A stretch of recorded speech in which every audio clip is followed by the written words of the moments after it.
Praise the Lord. இஸ்ரேல்ல Ahab என்ற ராஜா rule பண்ணிட்டு இருக்கும் போது எலியா என்ற எலைஜா ஒரு பவர்ஃபுல்லான தீர்க்கதரிசி இருக்கிறாரு.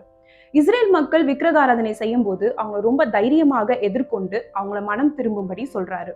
அவர் நிறைய மிராக்கிள்ஸையும் செஞ்சிருக்காருன்னு நம்ம வேதத்துல பாக்குறோம். மழை இல்லாத போது மழை வர வச்சிருக்காரு. He also raised the dead.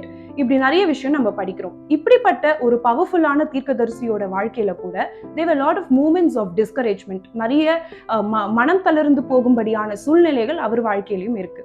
ஆனா கர்த்தர் அவர்தான் உண்மையான தேவன் என்பதை எலியாவுடைய வாழ்க்கை மூலியமா காண்பித்திருப்பார்.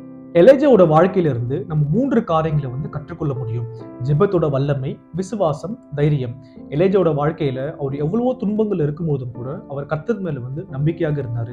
நம்மளோட வாழ்க்கையிலும் நம்ம கர்த்தருக்கு உண்மையாக இருந்து நம்ம கீழ்ப்படிந்து நம்ம விசுவாசமா இருக்கும் போதும் கூட நம்மை போல கர்த்தர் ஒரு சாதாரணமான மனுஷனை எடுத்து பெரிய காரியங்களை செய்ய வல்லமையுள்ள தேவனா இருக்கிறார்.